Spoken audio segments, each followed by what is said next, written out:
तो पीएनसी चल रहा था हमारा। पीएनसी में 7.3 एक्सरसाइज हम कर चुके हैं। तो कुछ कॉन्सेप्ट उस तरीके से देख लेते हैं जिनके क्वेश्चन अक्सर पेपर में बन जाते हैं, जैसे जिसको आप बंडल मेथड कह सकते हो, बंडल मेथड या गैप मेथड।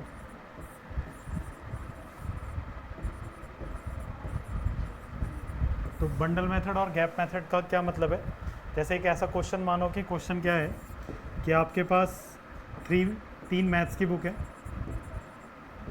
और 4 केमिस्ट्री की बुक हैं और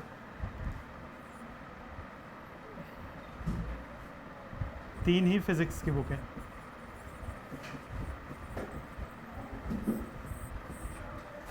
तो आपके पास ये बुक्स थी 3 मैथ्स, 4 केमिस्ट्री और 3 फिज़िक्स की बुक्स हैं, और आपको इनको कहाँ अरेंज करना है? इनको आपको शेल्फ में अरेंज करना है, अलमारी में रखना है। पहले ऐसा कंसिडर करो कि पहले क्या कंसिडर करो कि जो मैथ्स की बुक है वो आइडेंटिकल है। आइडेंटिकल होने का मतलब है कि तीनों एनसीईआरटी मान लो, तीनों की तीनों क्या है, 11th क्लास के एनसीईआरटी की बुक है मैथ। चारों केमिस्ट्री की बुक है एनसीईआरटी और तीनों फिजिक्स की बुक है एनसीईआरटी वाली। अब इनको आपको क्या करना है? बुक सेल्फ में अरेंज करना है इस तरीके से कि मैथ्स की साथ में रहे, केमिस्ट्री की साथ में रहे और फिजिक्स की साथ में रहे। तो हमने कंसिडर किया है, कंसिडर करा है books are identical, books are identical. अगर बुक्स आइडेंटिकल हैं तो मेरे पास मैथ की कितनी बुक है? 3, और केमिस्ट्री की कितनी है? 4, और फिजिक्स की कितनी है? 3। अब ऐसा करना होगा ना कि मुझे मैथ की तीनों एक साथ रखनी है, तो इन तीनों को क्या करते हैं? हम बांध देते हैं। ऐसे अगर बांध देंगे तो ये क्या बन जाएगा? बंडल बन गया है ना। बांधने का मतलब क्या है? बंडल बना लिया आपने। अब बंडल बनाने के बाद अब जहाँ भी शिफ्ट होगा वो तीनों साथ में जाएंगे, चारों साथ में होंगे। तो इनको अरेंज करने का तरीका क्या होगा कि एक एंटिटी ये है, दूसरी एंटिटी ये है, तीसरी एंटिटी हमारे पास ये आ गई। तो इन तीनों एंटिटी को अगर हमें अरेंज करना है तो कितने तरीके से करेंगे? पहले प्लेस पे जब रखेंगे तो 3 तरीके से रख सकते हैं, दूसरे प्लेस पे 2 ही होंगे और फिर तीसरे प्लेस पे 1, है ना। मैथ्स की पहले आपने 3 बुक उठाई, वो रख दी। फिर केमिस्ट्री की पहले आपके पास तीनों ऑप्शन है कि तीनों में से कोई भी उठा सकते थे, फिर 2 रह जाएंगे, फिर 1 रह जाएगा। तो ये टोटल कितना वेज होगा? 6 वेज से आप इनको अरेंज कर सकते थे। लेकिन अगर मैं ऐसा मान लूँ कि बुक्स आर नॉट आइडेंटिकल, मतलब आइडेंटिकल नहीं है, मैथ की 3 बुक है लेकिन एक क्या है? एनसीईआरटी है, एक आर.एस. अग्रवाल है और एक आर.डी. शर्मा है, ऐसा मान लेते हैं। 3 अलग अलग बुक हो जाएंगी। अब तीनों बुक तो अलग अलग हैं तो अरेंजमेंट भी अलग अलग दिखाई देंगे। भाई 3 सेम चीज़ अगर आपके पास रखी हैं तो तीनों सेम चीज़ को आगे पीछे कहीं भी कर लो, सारे अरेंजमेंट सेम से दिखाई देंगे। लेकिन अगर तीनों बुक अलग अलग हैं तो तीनों अरेंजमेंट अलग अलग हो जाएंगे। तो हमने सेकंड केस क्या कंसिडर करा कि बुक्स आर नॉट आइडेंटिकल, मतलब कि तीनों की तीनों बुक्स कैसी हैं? अलग अलग हैं। अगर तीनों बुक्स अलग अलग होंगी तो क्या होगा? तो मैथ की ऐसे मान लो एक का नाम दिया M1, M2 और M3। केमिस्ट्री की कितनी थी? 4, तो C1, C2, C3, C4। और फिजिक्स की कितनी थी? 3, P1, P2 और P3। लेकिन अभी भी रखना कैसा है? तीनों फिजिक्स की एक साथ रहनी चाहिए, केमिस्ट्री की एक साथ और मैथ की एक साथ। अभी भी आप बंडल बना दोगे। ये बंडल बन गया 1, दूसरा बंडल बन गया 2 और तीसरा बंडल बना लिया 3। अब आपने एक बंडल इनमें से उठाना है, बुक में अरेंज करने जा रहे हो अलमारी में, तो एक बंडल उठा लोगे तो तीनों में से कोई भी एक बंडल, तो 3, फिर 2 और फिर 1। लेकिन अब होगा क्या कि ये तो ठीक था कि मैथ्स की एक साथ हो गई, फिर केमिस्ट्री की हो गई और फिजिक्स की हो गई, ये तो ये अरेंजमेंट हो गया।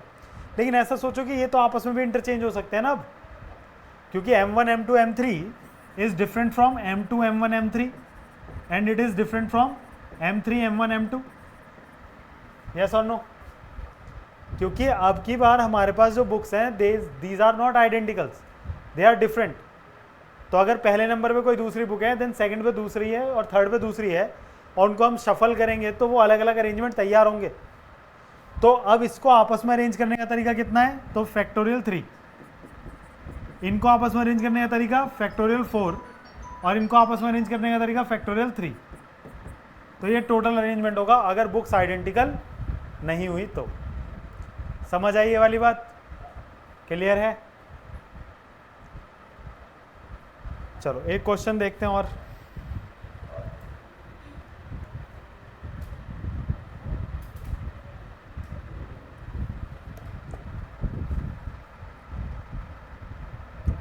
एक वर्ड लिया हमने, कैलकुलेशन।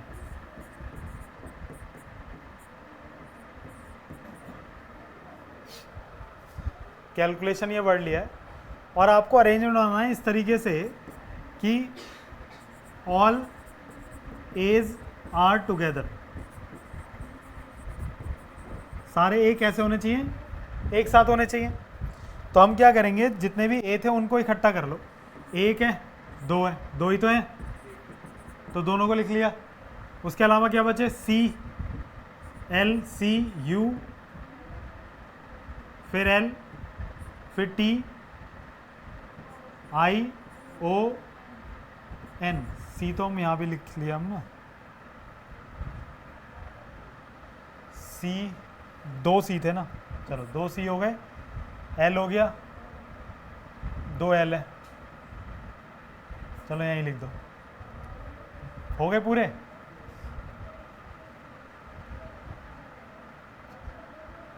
ठीक है, 11 11 हो गए। अब आपने इनको तो बांध के रखना है अलग, है ना? और बाकी क्या है? 1 2 3 4 5 6 7 8 9, 9 तो ये होगा और 10 ये हो गया। तो इन सब का अरेंजमेंट कितना बनेगा? फैक्टोरियल 10 बनेगा। लेकिन यहाँ पर दो सी रिपीट हो रहे हैं तो वो फैक्टोरियल 2 आ जाएगा। दो एल रिपीट हो रहे हैं तो फैक्टोरियल 2 वो भी आ जाएगा। और कुछ नहीं। ये बात समझ आई? अब ये मत कहना कि सर ए भी तो थे, उनसे क्यों नहीं डिवाइड करा? उनको हम एक एंटिटी बना चुके हैं, एक जगह बांध लिया है तो वो एक एंटिटी बन चुका है। अब वो एक वर्ड की तरह ट्रीट करेगा। ठीक, ये क्लियर हुआ? कैलकुलेशन का टोटल अरेंजमेंट, जबकि दोनों ए एक साथ रहने चाहिए, तो वो नंबर ऑफ कितना हो जाएगा? इतना हो जाएगा। अब ऐसा सोचो कि all vowels are together, all vowels are together, तो सारे वॉवेल एक साथ होने चाहिए। तो अब इसमें से वॉवेल कौन कौन से हैं? ए है, एक और ए है, फिर आई है, फिर ओ है, ये चारों साथ रहने चाहिए। ठीक, क्या? ए ई आई ओ यू, डबल ए आई ओ और यू। बचा क्या क्या? ये एक जगह रखना है, सी बच गया, एल बच गया, सी, एल, टी, एन, ये बच गया। अब आपने क्या करा? ऑल वॉवेल्स आर टुगेदर, सारे वॉवेल्स कैसे रहने चाहिए? साथ रहने चाहिए, तो उनको आपने बांध लिया है। तो अब ये पूरा का पूरा एक एंटिटी हो गया है। और यहाँ पर क्या हुआ? 1 2 3 4 5 6 7, तो फैक्टोरियल 7 से इनका अरेंजमेंट हो जाएगा। लेकिन यहाँ पर दो सी रिपीट कर रहे हैं तो फैक्टोरियल 2, दो एल रिपीट कर रहे हैं तो फैक्टोरियल 2। इतना ठीक है? खत्म हो गया सवाल? नहीं। यहां पर जब मैं ए को आपस में इंटरचेंज कर रहा था तो कोई फर्क नहीं पड़ रहा था, क्योंकि अगर पहले वाला ए पहले, ये बाद वाला ए पहले लिख दूं और पहले वाला ए बाद में, तो वो तो सेम ही अरेंजमेंट दिख रहा है। लेकिन यहां समस्या है, यहां इनको आपस में अगर चेंज करना शुरू करूंगा तो ये अलग अलग वर्ड बनते चले जाएंगे। तो यहां टोटल कितने हैं? 5, तो ये आपस में चेंज हो सकते हैं, तो फैक्टोरियल 5। लेकिन इसके अंदर भी 2 बार ए है तो फैक्टोरियल 2 से डिवाइड। जब भी रिपीट होता है तो डिवाइड करते हैं ना उतने से। ठीक है, इलाहाबाद वाला देख लिया था हमने क्वेश्चन, ठीक आ गया ये। अगला क्वेश्चन बनाते हैं इस पे कि all vowels and all consonants are together. Consonant समझते हो? वॉवेल्स के अलावा जो अल्फाबेट्स बचते हैं वो सब कॉन्सोनेंट्स होते हैं।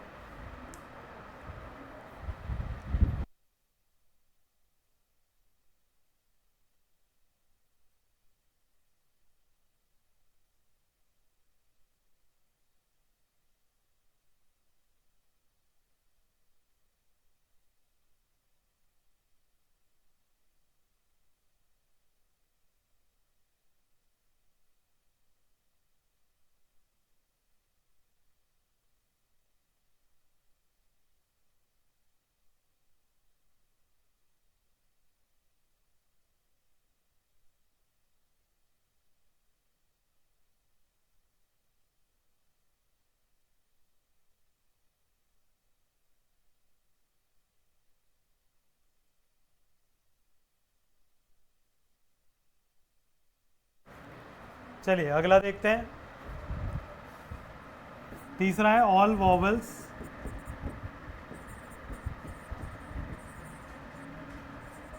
And all consonants are together.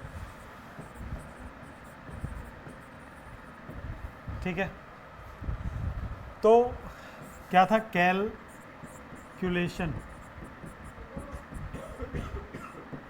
तो वॉवल्स लिख लो, ए है, आई है, ओ है, एन है, सॉरी यू है, ये वॉवल्स हो गए। कॉन्सोनेंट को एक जगह कर दो, तो क्या है, सी, सी, एल एल, क्या, टी और एन। तो ये दो बंडल बन गए हमारे।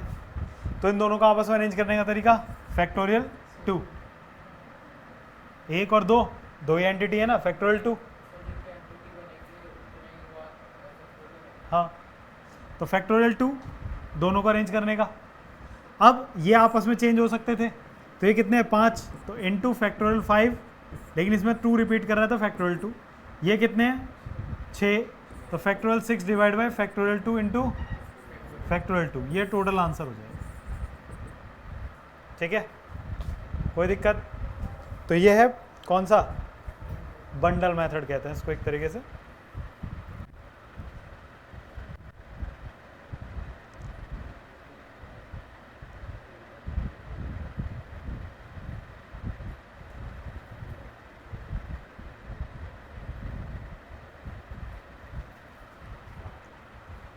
एक वर्ड लेते हैं, इमेजिनेशन।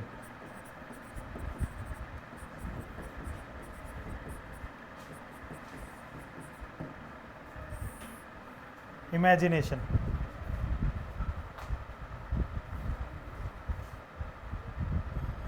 अब इमेजिनेशन में क्या करना है, all I's are together.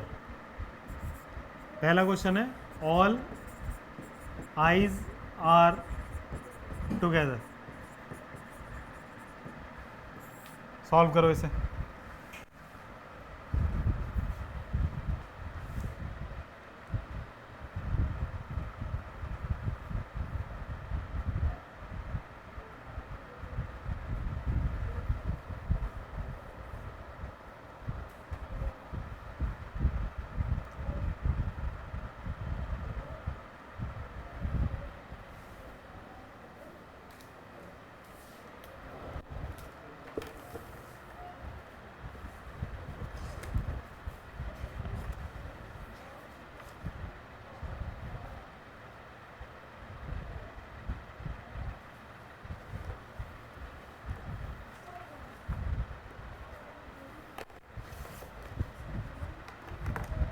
All eyes together का मतलब क्या हो गया, आई कितनी बार है,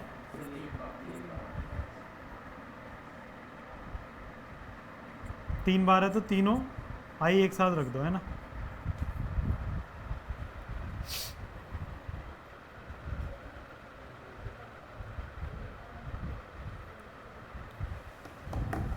तो तीनों आई एक साथ हो गए, बचा क्या, M A G N A T O N.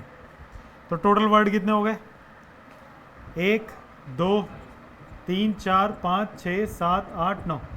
तो फैक्टोरियल 9 एंड डिवाइड बाय, यहाँ पर ए कितनी बार है, 2 बार, तो फैक्टोरियल 2, एन 2 बार, तो फिर फैक्टोरियल 2, और कुछ, और कोई रिपीट नहीं हो रहा। तो ऑल आईज आर टुगेदर हो गया, है ना। अब अगर मैं कहूँ all H's are together, option question number B में कह रहा हूँ मैं, all I and all H's are together, all I's and all H's are together. तो अब क्या करेंगे, आई और आई एक बंडल, फिर ए कितने हैं, 2, तो 2 एक साथ, फिर बचा क्या, एम बचा, जी बचा, एन बचा, टी बचा, ओ बचा, एन बचा। तो 1 2 3 4 5 6 7 8, तो फैक्टोरियल 8 एंड डिवाइड बाय, यहाँ पे n 2 बार है तो फैक्टोरियल 2, और इनको आपस में चेंज करूं आई को तो कोई फर्क पड़ेगा नहीं, ए को चेंज करूं कोई फर्क नहीं पड़ेगा। इसमें तीसरा क्वेश्चन बना लो कि ऑल वोवल्स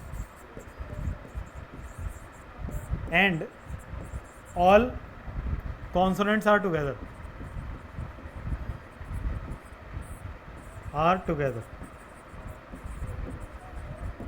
तो टोटल क्या हो जाएगा, आई आई आई और ए और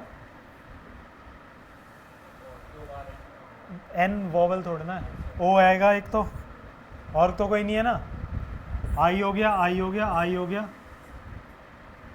और ए हो गया और ओ हो गया, ले लिया ओ भी है ना। अब इसके बाद इनको एक जगह रखना है, बाकी बचे कॉन्सोनेंट्स, तो M G N T N, इन दोनों को आपस में अरेंज करने का तरीका फैक्टोरियल 2, फिर इनटू, ये आपस में चेंज हो सकते हैं सब, तो 1 2 3 4 5 6 7, तो फैक्टोरियल 7 एंड डिवाइड बाई 3 बार आई है और 3 ही बार ए है, फिर इनटू, ये आपस में चेंज हो सकते हैं, तो 1 2 3 4 5 फैक्टोरियल 5 और नीचे एन और एन 2 बार फैक्टोरियल 2, ए 2 ही बार था तो हमने गलती कर दी, तो यहाँ 2 आ जाएगा ना, और यहाँ 6 हो जाएगा, ठीक है। यहाँ पे ए 2 बार था तो ए की जगह 6 आ गया, ये टोटल 6 है ना, 3 3 6 फैक्टोरियल 6, आई 3 बार है और ए 2 बार है, इसलिए फैक्टोरियल 2।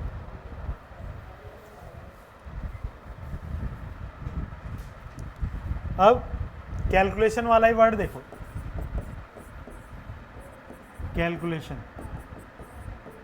अब क्या करना है,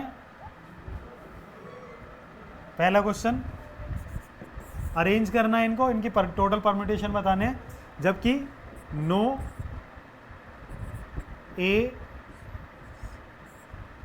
नो एज आर टुगेदर, कोई भी ए साथ में नहीं होना चाहिए, सारे ए अलग अलग रहें। तो क्या करो, पहले तो ए जितने हैं उन्हें हटा दो, दोनों ए हट गए, बाकी कितने बचे, C L C U L T I O N, यही बचा। इनको अरेंज करने का तरीका, तो इनको अरेंज करने का तरीका 1 2 3 4 5 6 7 8 9 फैक्टोरियल 9, कितनी बार, 2 बार सी है और एल 2 बार है, और तो कोई नहीं है ना, रिपीट। अब ये तो अरेंज हो गए, लेकिन अभी हमने 2 ए हटा दिए थे, उन दोनों ए को अलग अलग रखना था। तो अलग अलग रखने का मतलब क्या है कि इनके बीच में जो गैप आ रहे हैं हमारे पास, उन गैप में डाल दो ना उनको, गैप में रहेंगे तो अलग अलग रहेंगे। तो गैप कितने आ रहे हैं, 1 2 3 4 5 6 7 8 9 10, कितने गैप हैं। पहले ए को उठाया, कितनी जगह रख सकते हैं, तो पहले ए को जब उठाओगे तो 10 ऑप्शन है, फिर दूसरे ए को उठाओगे तो कितने ऑप्शन है, 9, क्योंकि पहले ही को भर चुके हो आप। समझ आया बात। तो इसको कहते हैं गैप मेथड, जब हम गैप में चीज़ों को फिल करते हैं। और गैप में उन चीज़ों जिन पे कंडीशन लगती है उनको बाद में ही फिल करेंगे, जिन पे कंडीशन नहीं है उनको पहले फिल कर देंगे, देन बाद में उनकी जगह जो भी गैप आएंगे उनमें वैल्यूज डालेंगे। ठीक, जैसा अब इसमें मैं कह दूं question number B, no C's are together,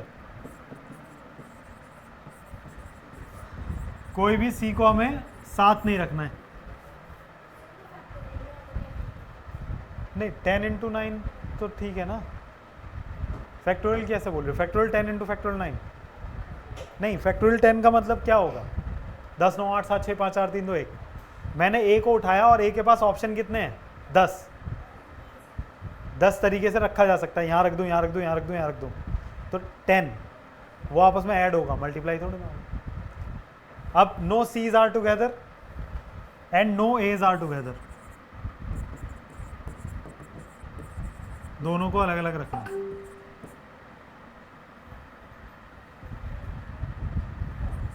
ठीक है, करिए।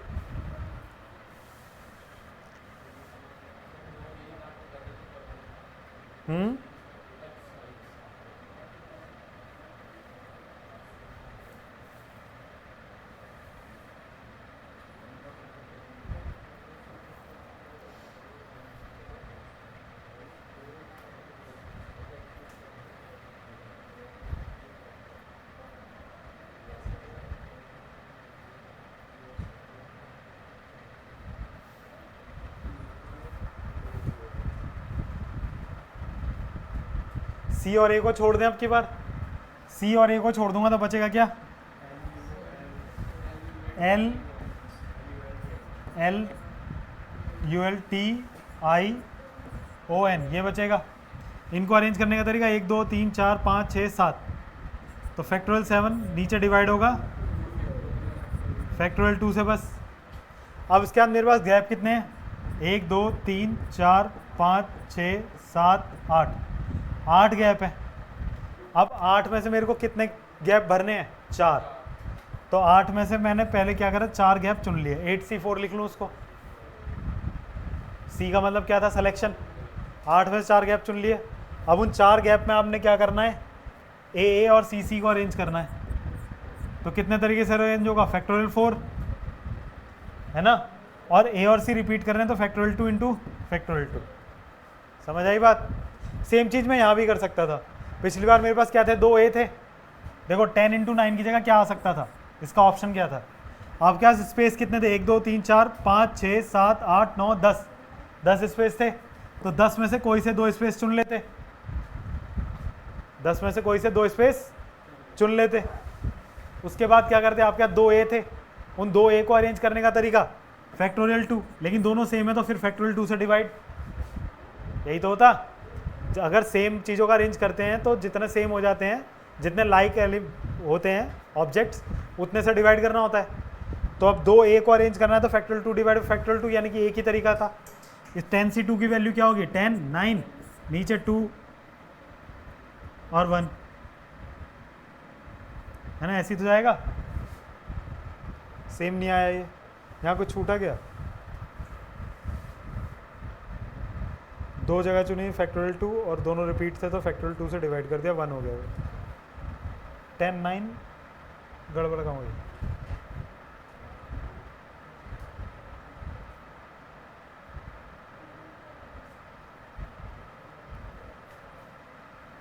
दस 9 2 बटे, यही तो आना चाहिए था।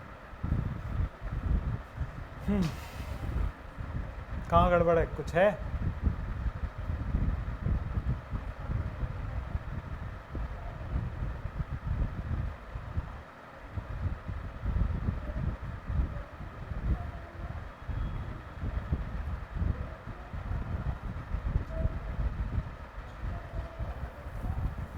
चलो देख लेंगे आगे। जैसे ये ऐसे ही होना चाहिए।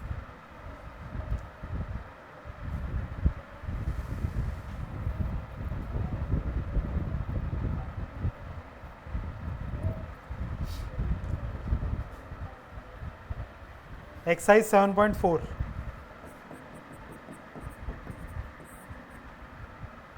तो एक्सरसाइज 7.4 में क्या है, NC8 इक्वल टू दिया है NC2 इफ फाइंड NC2। अब एक चीज समझो कि NCR इक्वल टू होता है NCR minus 2 R N minus R के, ये प्रॉपर्टी NCR की है ना, NCR equal to NC N minus R। जैसे अगर आप ऐसा सोचो कि 5C2 और यहाँ मैं लिख दूँ 5C3, तो ये दोनों सेम होंगे, तो सेम कर देख लो। फैक्टोरियल 5 नीचे क्या होगा, फैक्टोरियल 2 और 5 माइनस 2 का फैक्टोरियल, तो factorial 5 divide by factorial 2 into factorial 3।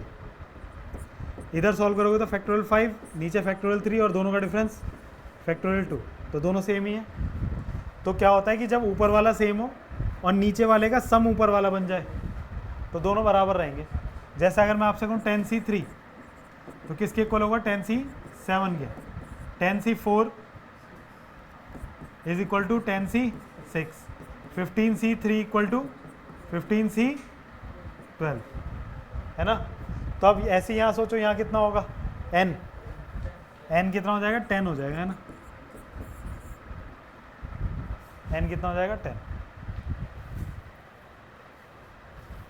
First question रहेगा।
n कैलकुलेट करना है यहाँ पर 2nc3 रेशियो nc3 एंड 12:1 है ये इक्वल। तो 2nc3 divide by nc3 equal to 12/1 हो जाएगा। अब इसको खोलेंगे तो क्या बनेगा, फैक्टोरियल 2n का factorial divide by factorial 3 and 2n-3 का फैक्टोरियल, और nc3 को तो factorial n divide by factorial 3 और n-3 का फैक्टोरियल इक्वल टू 12/1। तो फैक्टोरियल 3 से तो फैक्टोरियल 3 काट देते हैं अभी, ठीक है। अब क्या करें,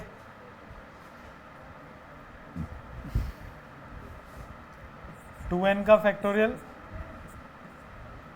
और नीचे कितना है 2n-3 का फैक्टोरियल, और ये ऊपर जाएगा तो n-3 का factorial and divide by n का फैक्टोरियल इक्वल टू 12/1 है।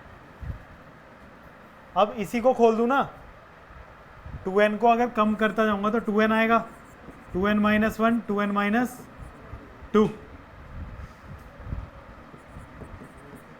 बाकी कट जाएगा, क्या आएगा नेक्स्ट 2n-3 का फैक्टोरियल, नीचे कितना है 2n-3 का फैक्टोरियल, फिर इनटू n-3 को ना खोल के नीचे वाले को खोल दो तो वो खुलेगा तो कितना होगा n-1 n-2 और n-3 का फैक्टोरियल इक्वल टू 12।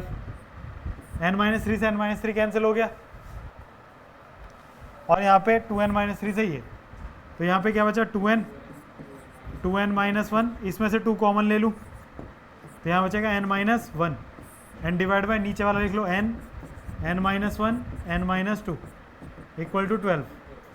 तो n-1 से n-1 कैंसिल, 2 2 ज़ा 4 4 3 ज़ा 12, इसको उधर भेज दो तो यहाँ बचा 2n-1, n से n भी कैंसिल हो गया, और इक्वल टू में 3 × n-2, तो 2n-1 इक्वल टू 3n-6, इसको उधर ले जाओ तो -1 + 6 equal to 3n-2n, then 5 equal to n।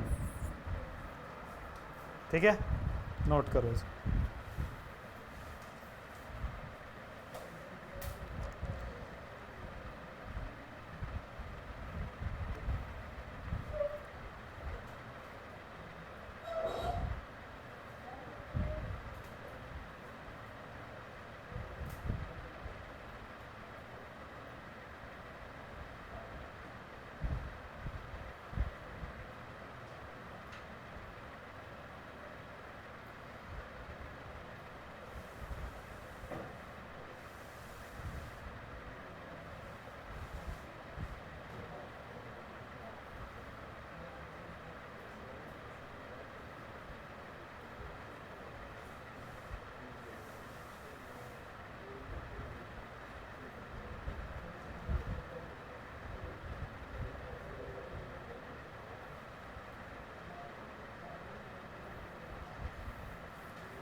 Next करूँ आगे,